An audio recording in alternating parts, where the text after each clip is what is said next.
Hi, welcome to my channel allrounder M. Ragini ತನ್ನ 4 ವರ್ಷದ ಮಗಳ ಜೊತೆ ಸ್ಕೂಟಿಯ ಮೇಲೆ ಹೋಗುತ್ತಿದ್ದಾಳೆ. ಅವರ ಹಿಂದೆ ಬೈಕ್ ಮೇಲೆ ಬರುತ್ತಿದ್ದಾನೆ ಕಿರಣ್. ಹಾಯ್ ಲಿಟಲ್ ಪ್ರಿನ್ಸೆಸ್, ಏನಿವತ್ತು ಬೇಗ ಹೋಗ್ತಿದ್ದೀರಾ ಎಂದನು ಆದ್ಯಳನ್ನ. ಇವತ್ತು ಅಮ್ಮನಿಗೆ ಆಫೀಸ್ನಲ್ಲಿ ವರ್ಕ್ ಇದೆ, ಅದಕ್ಕೆ ಇವತ್ತು ಬೇಗ ಹೋಗ್ತಿದ್ದೀವಿ ಕಿರಣ್ ಎಂದಳು ಆದ್ಯ. ಓ ಹೌದಾ, ಆದರೂ ಏನಿವತ್ತು ನಿಮ್ಮಮ್ಮ ಅಷ್ಟೊಂದು ಸೀರಿಯಸ್ ಆಗಿದ್ದಾರೆ? ಕನಿಷ್ಠ ಪಕ್ಷ ನಾನು ಕಡೆಯಾದರೂ ನೋಡ್ತಾನೆ ಇಲ್ಲ ಎಂದನು ಕಿರಣ್. ಆದ್ಯ ನನಗೆ ಗೊತ್ತಿಲ್ಲ ಅನ್ನೋ ರೀತಿ ಎಕ್ಸ್ಪ್ರೆಷನ್ ಕೊಟ್ಟಳು. ಆದ್ಯ ಅವರ ಜೊತೆ ನಿನಗೇನು ಮಾತು, ಸುಮ್ಮನೆ ಸೈಲೆಂಟಾಗಿ ಕೂತ್ಕೋ ಎಂದಳು ರಾಗಿಣಿ. ಆದ್ಯ ತಕ್ಷಣ ಸೈಲೆಂಟಾಗಿ ತಲೆ ಬಗ್ಗಿಸಿದಳು. ಕಿರಣ್ ರಾಗಿಣಿಯನ್ನು ಸೀರಿಯಸ್ ಆಗಿ ನೋಡಿ ಬೈಕನ್ನು ಮುಂದಕ್ಕೆ ನಡೆಸುತ್ತಾನೆ. ಆದ್ಯಳನ್ನು ಸ್ಕೂಲ್ನಲ್ಲಿ ಡ್ರಾಪ್ ಮಾಡಿ ರಾಗಿಣಿ ಆಫೀಸಿಗೆ ಹೋಗುತ್ತಾಳೆ. ಅಲ್ಲಿ ಸ್ಕೂಟಿಯನ್ನು ಪಾರ್ಕ್ ಮಾಡಿ ಬರುವಷ್ಟರಲ್ಲಿ ಎದುರಿಗೆ ಕಿರಣ್ ಸೀರಿಯಸ್ ಆಗಿ ಅವಳನ್ನೇ ನೋಡುತ್ತಿದ್ದಾನೆ. ಲೋ ಜೂನಿಯರ್, ಏನೋ ಆ ರೀತಿ ನೋಡ್ತಿದೀಯಾ? ನಿನ್ನ ನೋಟಕ್ಕೆ ಇಲ್ಲಿ ಯಾರೂ ಭಯಪಡುವುದಿಲ್ಲ ಎಂದಳು ರಾಗಿಣಿ. ನೀನು ನನಗೇ ಭಯಪಡುವುದಿಲ್ಲ, ಇನ್ನು ನನ್ನ ನೋಟಕ್ಕೆ ಭಯಪಡ್ತೀಯಾ? ನನ್ನೇ ನಾನು ಕೇಳಿದ್ದಕ್ಕೆ ನೀನಿನ್ನ ಉತ್ತರನೇ ಕೊಡಲಿಲ್ಲ ಎಂದನು. ನಾನು ಆಗಲೇ ಹೇಳ್ದೆ ತಾನೆ, ಇನ್ನು ಆ ಟಾಪಿಕ್ ಬಿಟ್ಬಿಡು ಅಂತ ಎಂದಳು ರಾಗಿಣಿ. ನಾನು ಅದನ್ನು ಬಿಡಲ್ಲ ರಾಗಿಣಿ. ನೀನು, ನಾನು, ನಮ್ಮ ಲಿಟಲ್ ಪ್ರಿನ್ಸಸ್, ಇದೇ ನನ್ನ ಲೈಫ್ ಎಂದು ನಾನು ಯಾವಾಗಲೂ ಫಿಕ್ಸ್ ಆಗಿದ್ದೀನಿ.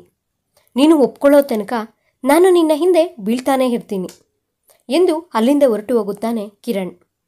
ಅಲ್ಲಿಯ ತನಕ ಅವರ ಮಾತುಗಳನ್ನು ಕೇಳಿಸಿಕೊಳ್ಳುತ್ತಿದ್ದ ಅಂಜಲಿ ರಾಗಿಣಿಯ ಬಳಿ ಬಂದು, ಏನೇ ಅವನು ಅಷ್ಟೊಂದು ಹೇಳ್ತಿರಬೇಕಾದರೆ ಅವನನ್ನು ಮದುವೆ ಮಾಡ್ಕೋಬಹುದಲ್ವೇ? ಎಷ್ಟು ದಿನ ಅಂತ ಹೀಗೆ ಒಬ್ಬಂಟಿಯಾಗಿ ಇರ್ತೀಯ ಹೇಳು ಎಂದಳು. ಅಂಜಲಿ, ನೀನು ಏನು ಮಾತನಾಡ್ತಿದೆಯೋ ನಿನಗೆ ಅರ್ಥ ಆಗ್ತಿದೆಯಾ? ಅವನಿಗೆ ಒಳ್ಳೆ ಫ್ಯೂಚರ್ ಇದೆ, ನನಗಿಂತ ಬೆಟರ್ ಹುಡುಗಿ ಅವನಿಗೆ ಸಿಗ್ತಾಳೆ. ಅವನ ಪ್ರೀತಿಗೆ ನಾನು ಅರ್ಹಳಲ್ಲ ಕಣೆ ಎಂದಳು ರಾಗಿಣಿ. ಇದರಲ್ಲೇ ಅರ್ಹತೆ ಏನಿದೆ? ಅವನಿಗೆ ನೀನಂದರೆ ಎಷ್ಟಿಷ್ಟ ಅಂತ ಅವನ ಮಾತಲ್ಲೇ ಗೊತ್ತಾಗುತ್ತದೆ. ನಿನಗೋಸ್ಕರ ಅಲ್ಲದಿದ್ದರೂ ಮಗುಗೋಸ್ಕರ ಆದರೂ ಅವನನ್ನು ಅಕ್ಸೆಪ್ಟ್ ಮಾಡೆ ಎಂದಳು ಅಂಜಲಿ. ಪ್ಲೀಸ್ ಅಂಜಲಿ, ನನಗೆ ಇನ್ನೊಂದು ಮದುವೆ ಮಾಡಿಕೊಳ್ಳುವ ಉದ್ದೇಶ ಇಲ್ಲ. ನಾನು ನನ್ನ ಆದ್ಯ, ಅದೇ ನನ್ನ ಲೈಫಿನ್ನ. ನೀನು ಆ ಟಾಪಿಕ್ ಬಿಟ್ಬಿಡು ಎಂದಳು ರಾಗಿಣಿ. ಸರಿ, ಇನ್ನು ಮಾತನಾಡುವುದಿಲ್ಲ. ಆದರೂ ಅವನು ನಿನಗೆ ಹೇಗೆ ಗೊತ್ತೇ ಎಂದು ಕೇಳಿದಳು ಅಂಜಲಿ. ರಾಗಿಣಿ ನಗುತ್ತಾ, ಅವನು ನನಗೆ ಸ್ಕೂಲ್ನಲ್ಲಿ ಇದ್ದಾಗನಿಂದ ಗೊತ್ತು. ಅವನು ನನ್ನ ಜೂನಿಯರ್. ಓ ಹೌದಾ, ಹಾಂ, ಅವನು ನನಗೆ ಆವಾಗಲೇ ಪ್ರಪೋಸ್ ಮಾಡಿದ್ದೆ ಗೊತ್ತಾ ಎಂದು ನಕ್ಕಳು. ಏನು, ಸ್ಕೂಲ್ನಲ್ಲೇ ನಿನಗೆ ಪ್ರಪೋಸ್ ಮಾಡಿದ್ನಾ ಎಂದಳು ಅಂಜಲಿ ಆಶ್ಚರ್ಯದಿಂದ. ಹಾಂ ಹೌದು ಕಣೆ ಎನ್ನುತ್ತಾ ಕಿರಣ್ ಬಗ್ಗೆ ಹೇಳುವುದಕ್ಕೆ ಸ್ಟಾರ್ಟ್ ಮಾಡಿದಳು. Ragini 10th ಓದುತ್ತಿರುವಾಗ Kiran 9th. ಒಂದು ದಿನ ಸಡನ್ನಾಗಿ ರಾಗಿಣಿ ಹತ್ತಿರ ಬಂದು, ಐ ಲವ್ ಯು ಅಕ್ಕ ಎಂದು ಒಂದು ಗುಲಾಬಿ ಹೂವನ್ನು ಕೊಟ್ಟನು. ಲೋ ಏನೋ ಜೂನಿಯರ್, ಮೈಯಲ್ಲಿ ಕೊಬ್ಬು ಜಾಸ್ತಿ ಆಗಿದೆಯಾ ಹೆಂಗೆ ಎಂದಳು ರಾಗಿಣಿ ಕೋಪದಿಂದ. ಆದರೂ ಐ ಲವ್ ಯು ಅಂತ ಹೇಳಿ ಮತ್ತೆ ಅಕ್ಕ ಅಂತ ಕರೀತೀಯಲ್ಲೋ ಹುಚ್ಚ ಎಂದಳು ರಾಗಿಣಿ ಫ್ರೆಂಡ್ ಕೀರ್ತಿ. ಅಂದರೆ ಅದು ಟೆನ್ಷನ್ನಲ್ಲಿ ಇದ್ದು ಏನು ಹೇಳಬೇಕು ಅಂತ ಗೊತ್ತಾಗದೆ ಆ ರೀತಿ ಹೇಳಿದೆ ಎಂದನು ಕಿರಣ್. ಚೆನ್ನಾಗಿ ಹೇಳಿದೆ ಬಿಡು, ಫಸ್ಟ್ ಕ್ಲಾಸ್ಗೆ ಹೋಗು. ಇನ್ನೊಂದು ಬಾರಿ ಇದು ರಿಪೀಟ್ ಆದರೆ ಪ್ರಿನ್ಸಿಪಲ್ ಸರ್ಗೆ ಕಂಪ್ಲೇಂಟ್ ಮಾಡ್ತೀನಿ ಎಂದಳು ರಾಗಿಣಿ ಕಿರಣ್ಗೆ ವಾರ್ನಿಂಗ್ ಕೊಡುತ್ತಾ. ಓಕೆ ಅಕ್ಕ ಅಂತ ಹೇಳಲು ಹೋಗಿ ಓಕೆ ಸೀನಿಯರ್ ಎಂದನು. ಆ ನಂತರವೂ ಸಹ ಏನೋ ಒಂದು ಕಾರಣ ಹುಡ್ಕೊಂಡು ರಾಗಿಣಿಯ ಜೊತೆ ಮಾತನಾಡುವುದಕ್ಕೆ ಟ್ರೈ ಮಾಡುತ್ತಿದ್ದನು. ಅವಳನ್ನು ಮನೆಯ ತನಕ ಫಾಲೋ ಮಾಡುತ್ತಾ ಹೋಗುತ್ತಿದ್ದನು. ಕಿರಣ್ ಮಾಡೋ ಕೆಲಸಗಳಿಗೆ ರಾಗಿಣಿಗೆ ಕೋಪ ಬರ್ತಾ ಇರಲಿಲ್ಲ, ಲೈಟಾಗಿ ತಗೊತಿದ್ಲು. ರಾಗಿಣಿ ಕಾಲೇಜಿನಲ್ಲಿ ಜಾಯಿನ್ ಆದರೂ ಸಹ ಅಲ್ಲೂ ಇವನು ಬಿಡಲಿಲ್ಲ. ಪ್ರತಿದಿನ ಹಿಂದೆ ಬೀಳ್ತಿದ್ದ. ಒಂದು ದಿನ ಕಿರಣ್ಣನ್ನು ಕರೆದು ಗಟ್ಟಿಯಾಗಿ ವಾರ್ನಿಂಗ್ ಕೊಟ್ಟಳು ರಾಗಿಣಿ. ಏ ಜೂನಿಯರ್, ಯಾಕೋ ನನ್ನಿಂದ ಬೀಳ್ತಿದೀಯಾ? ನಾನು ನಿನಗಿಂತ ದೊಡ್ಡವಳು ಅಂತ ಗೊತ್ತಾ ನಿನಗೆ ಎಂದಳು ರಾಗಿಣಿ. ಹಾಂ ಗೊತ್ತು ಸೀನಿಯರ್. ಮತ್ತೆ ನಿನಗಿಂತ ದೊಡ್ಡವರ ಜೊತೆ ನಿನಗೆ ಲವ್ ಏನೋ? ಚೆನ್ನಾಗಿ ಓದ್ಕೊಂಡು ಒಳ್ಳೆಯ ಜಾಬ್ ತಂದ್ಕೋ, ಆಗ ನನಗಿಂತ ಸುಂದರವಾಗಿರೋ ಹುಡುಗಿ ನಿನಗೆ ಸಿಗ್ತಾಳೆ, ಓಕೆನಾ? ನನಗೆ ಯಾರೂ ಬೇಡ ಸೀನಿಯರ್, ನನಗೆ ನೀನೇ ಬೇಕು. ನಿನಗೋಸ್ಕರ ಎಷ್ಟು ದಿನ ಬೇಕಾದರೂ ಕಾಯ್ತೀನಿ. ಒಂದು ನೆನ್ಪಿಟ್ಕೋ, ನಾನು ನಿನ್ನನ್ನು ಬಿಟ್ಟರೆ ಬೇರೆ ಯಾರನ್ನೂ ಮದುವೆಯಾಗಲ್ಲ ಎಂದನು ಕಿರಣ್. ಲೋ, ನಿನಗೆ ಹೇಳಿದರೆ ಅರ್ಥ ಆಗಲ್ವಾ? ನೀನು ಇವಾಗ ಡಿಗ್ರಿ ಫಸ್ಟ್ ಇಯರ್, ಆವಾಗಲೇ ಮದುವೆಯ ಬಗ್ಗೆ ಮಾತುಗಳು ಏನೋ? ಮುಚ್ಕೊಂಡು ಚೆನ್ನಾಗಿ ಓದ್ಕೊ. ಇನ್ನೊಂದು ಬಾರಿ ನನ್ನಿಂದೆ ಬಿದ್ದರೆ ಪ್ರಿನ್ಸಿಪಾಲ್ಗೆ ಹೇಳ್ತೀನಿ ಎಂದಳು ರಾಗಿಣಿ. ಸೀನಿಯರ್, ನೀನು ಈ ಮಾತನ್ನು 10th ಇಂಟರ್ನಲ್ಲಿಯೂ ಸಹ ಹೇಳ್ದೆ ಎಂದನು ತಲೆ ಬಗ್ಗಿಸಿಕೊಂಡು. ಹಾಂ ಹೇಳ್ದೆ, ಆಗ ಚಿಕ್ಕ ಹುಡುಗ ಅಂತ ಬಿಟ್ಬಿಟ್ಟೆ, ಈಗ ಖಚಿತವಾಗಿ ಹೇಳ್ತೀನಿ ಎಂದಳು.